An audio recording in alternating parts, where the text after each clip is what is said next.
Hi folks, welcome back to a Benno Puck, and this time it's an Nasutoceratops habitat that I'll be building. It's a two-star animal and therefore a definite early choice for building in a zoo.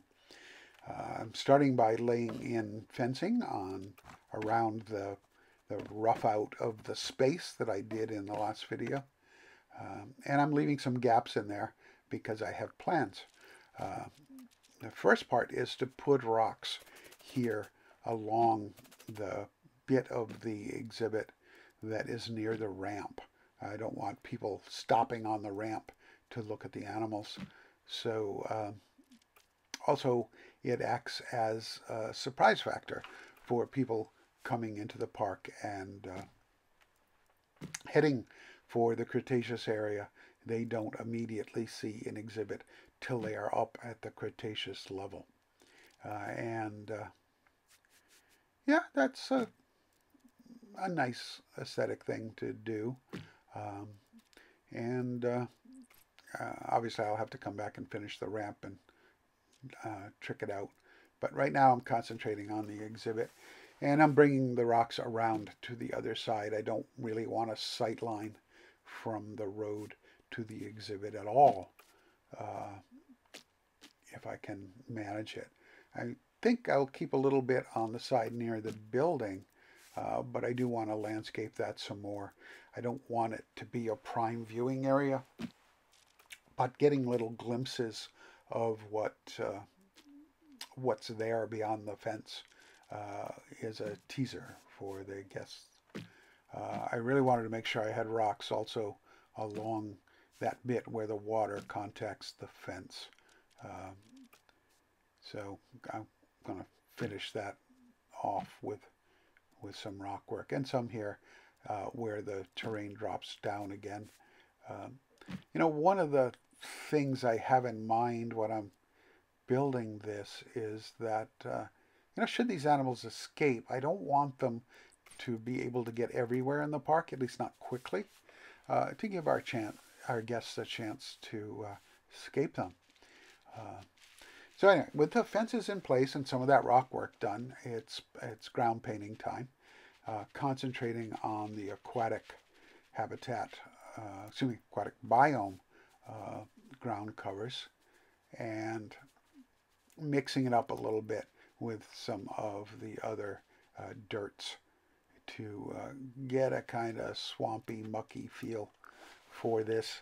Nasutoceratops can have up to 50% water in its habitat and a lot of ground cover, which makes it very swampy. Uh, and I was trying to straighten that out. I lost a little bit of water, so I'm going to give up while I'm ahead and move on to plants. Uh, Using the papyrus a lot because the height level works well with Nasutoceratops, as I learned from previous zoos. And I'm looking to have it near the water and in some of the lower lying bits of the exhibit, places against fences where it could maybe get a little shelter from being tromped by dinosaurs. A little bit of common reeds in here as well, and mangroves. All this is being done with the paint tool rather than the modular tool. There's a reason for that if the devs continue with their plan. The modular plants will not be counted for the foliage requirements of the animal. So while you can beautify your exhibit, you won't meet your animal's needs if you do it all modular. The other gap, as you've no doubt realized by now, is for the shelter and keepers building for these animals. And as I did in previous parks, I'm using a prettier texture for the sides the guests will see, and concrete, good old cheap simple concrete for the business side, the backstage side. I decided to put sand in as the primary ground texture in there because that's something these animals might be comfortable with. The hay bedding goes in, because that's a game feature to draw the animals into the shelter to take their rests. Um, I don't know. Eventually, when they work with it better, I will probably want to see if I can hide that a little bit more, um, and just get the sand effect in there, because I think that would be neat. But now that the building's been roughed out, I need to adjust the fences a little bit so they work with it more congenially. Um, you probably also noticed me putting down a couple of trees on the, well, the away from us side right now of the building to help screen that. And inside I'm putting in what I think of as a rhino fence, or maybe a pachyderm in the old sense of the word. Um, and this is something the animals can't push through, but keepers can reach through to medicate the animals, or trim their claws on their feet and things like that. Training the animals to come up to it to receive this attention. And if a keeper needed to, a keeper could slip through this fence. But eventually the animals may breed and they'll have babies, and babies will be much smaller and might be able to get through this. Certainly right out of the egg they would be. So a little bit of screening to keep the babies from getting out. I might have to come back and put a cap over the top of that, but I didn't do it in this video. I'm going to set a door inside that doorway opening and avoid having to put door frame around this door, relying on the recess to do the work. Zoos have a tendency to keep minimal work on things, and on the things that are backstage, so keep it simple. With the amount of interior work I'm planning at this time done, it's roof time. As has been the case in my other zoos, I'm going for a more low profile roof. The hole in the middle will also have roof over it, but it will be slightly raised in order to put in some ventilating space.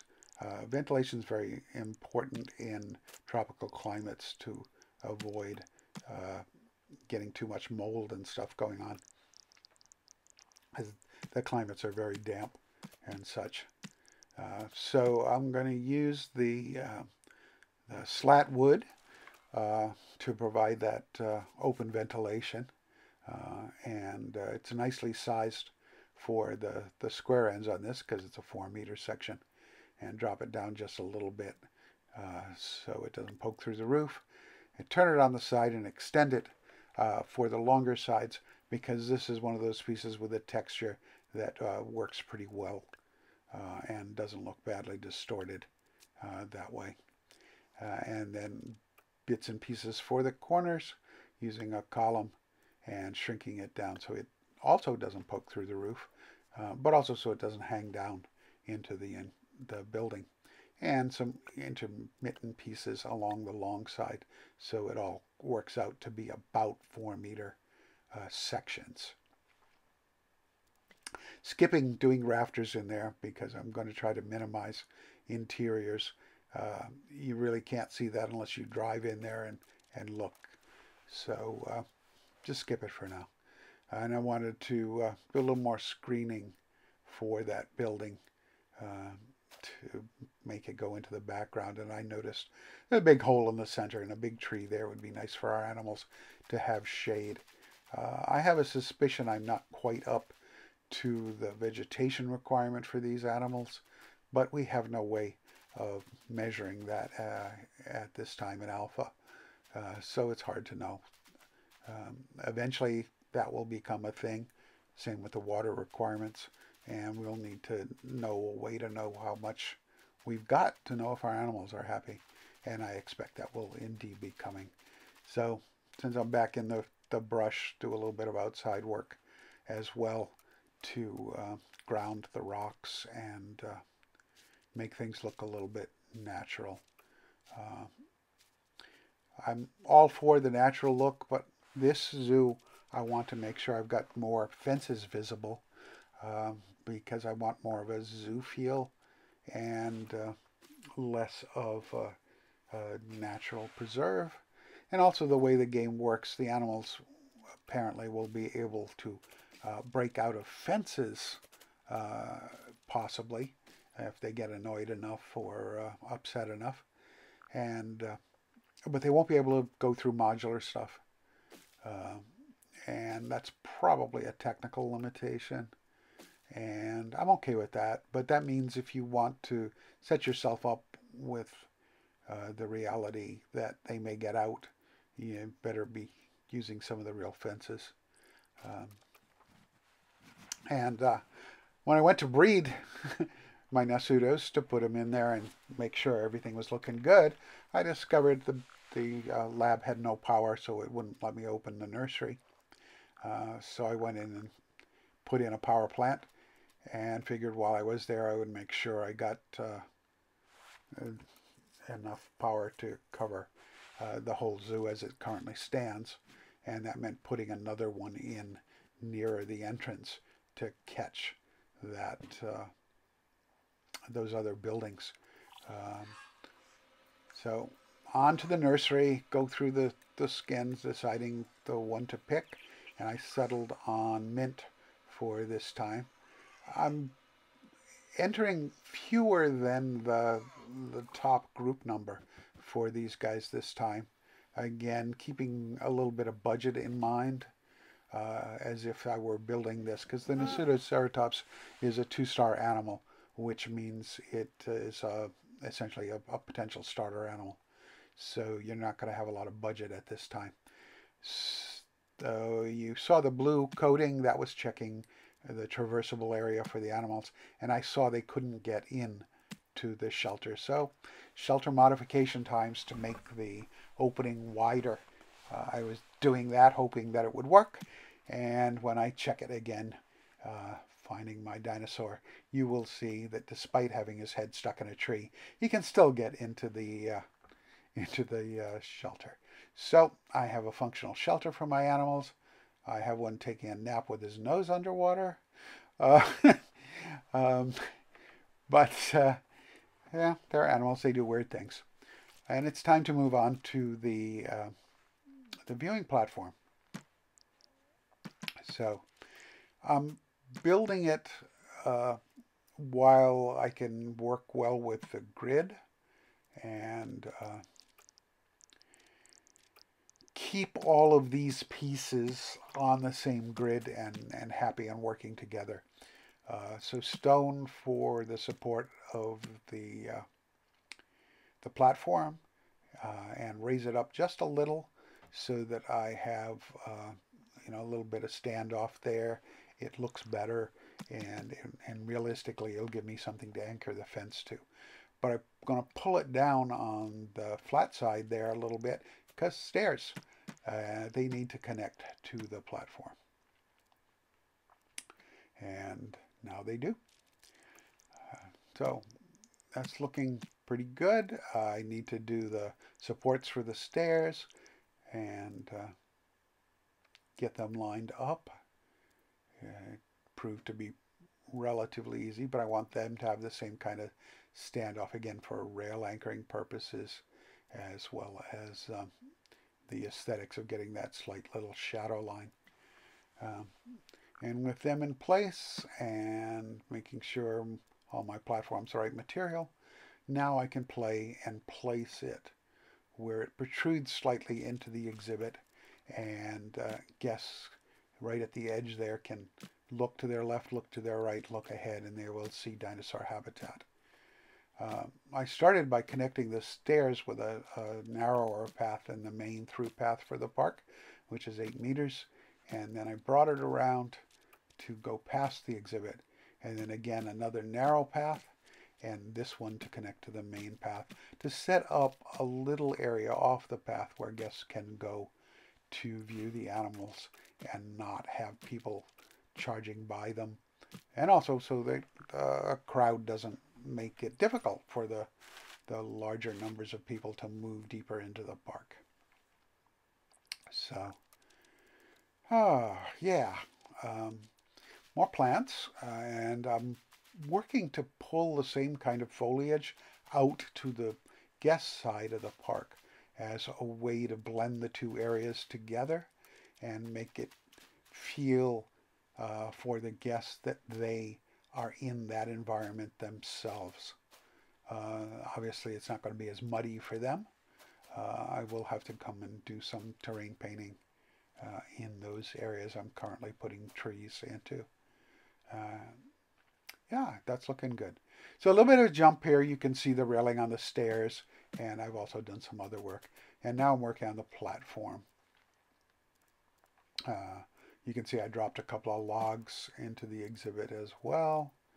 And going around the corner of this platform and making sure the pieces work reasonably well to go around that corner. And having done one, I can duplicate it and bring it over to do the other round corner, um, and grab that straight section as well, because that's a 4 meter section and it can work with the 4 meter section, straight section there at the edge of the thing, or at least come close, and a little bit of lining up and a little bit of stretching, and there it is, slots right in, and then I can have that section and pull it over and make it work on the other side as well. I don't like that little V that's going on at the top of the stairs, and I will address that shortly. But first, I wanted to finish off the things that would keep the guests from falling off the platform, and that involves having a stone wall here. I'm going to use that for a couple of purposes. It's going to be a sign base for the outside, and it'll also be a support for a video screen animal information sign, using the concrete columns to set this in and give it a framework. Pull it out so it covers the stone. Pull both of those down so I can run it all the way up, because you can see there's just a little bit showing to either side of the stair rail, and that's cool. That gives it a little more set off, breaks up the solid flow of the stone, and also use the columns to set at the head of the stairs and hide that unsightly V by placing it correctly and then stretching it, and running it to all of the positions at the top of the stairs. And you can see I get a little bit of standoff from the main column on the visitor side, and duplicate them and pull them down and use them also to get rid of that angled wooden bit at the bottom as well, because it doesn't look that great for people who are primarily vertically and horizontally oriented. You can see I also put in some rock work, and in this case a tree along the edge of the path. And now I'm filling in some more plants to blend things in a little bit better, and just make myself happier with how that looks. So my stretched columns also show on this side of that stone wall, and I decided I kind of like that, and so that little bit of extra work, a little reminiscent of the big arch into the park proper back at the upper plaza, and a little bit more three-dimensionality. So that's to the good, I think. And now it's time to do the letters. So I decided to have some pity on you guys and go a little faster for this bit, because while this is clearly a sometimes challenging skill to get your letters all lined up in the right depth on the wall, it's kind of boring to watch. Nasutoceratops is not the shortest name in the zoo. And even though I shrunk those letters quite a bit, I had to shrink them some more to get it all fitting. And, you know, another shrink and a little bit of kerning, as people say in the graphics trade, to get the letter spacing a little more felicitous and a little more even. And then shrinking it again to make sure it fits a little bit better. So after the letter work, need to move on. Crap. And after taking a look around at how things looked, it was clearly time to do some of the foliage around the that little isolated viewing area and trim up that area for final appearances. And that meant more rock work, of course, because just like the other area, I need to put an edge to keep it all consistent with the look of what this habitat is going for. So using a lot of small rocks here and sizing them and stuff. And I really wish we had a rock that was pretty obviously triangular. It's very useful for filling in those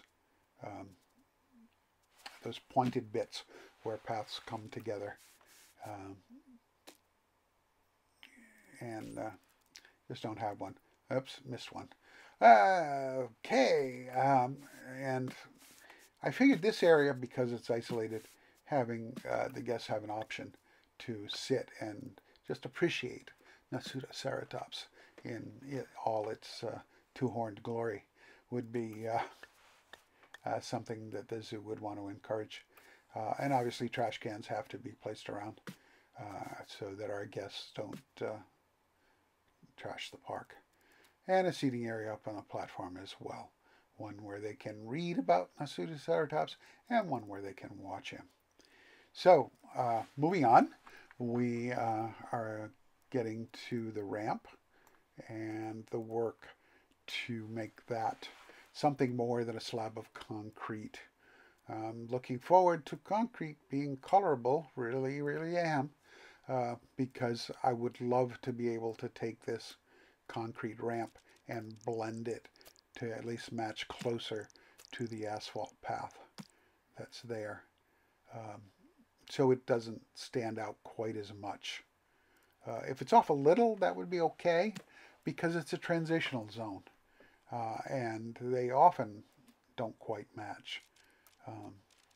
But right now, it is what it is, so we'll live with it. I certainly didn't want to make it stone like its sidewalls, because that stone pattern just gets very oppressive in large amounts, and it needs to be mitigated. And just, yeah, it just can be too much. So you'll notice that this ramp is pretty shallow, and that's an attempt to have it closer to an actual ADA ramp grade for our accessibility needy guests. It's still actually too steep, but it is a game, and you know, I want a certain amount of realism in this thing, but I'm not intending to be slaved to it. And I want a certain amount of shade for our guests. It adds to the ambiance, makes it seem a more pleasant place to be. Yeah, that path is still going off to nowhere, and I'm putting some vegetation along it, but you won't be seeing what's going to go there in this video. Sorry about that, guys. So let's enjoy our animals for a little bit for today's video.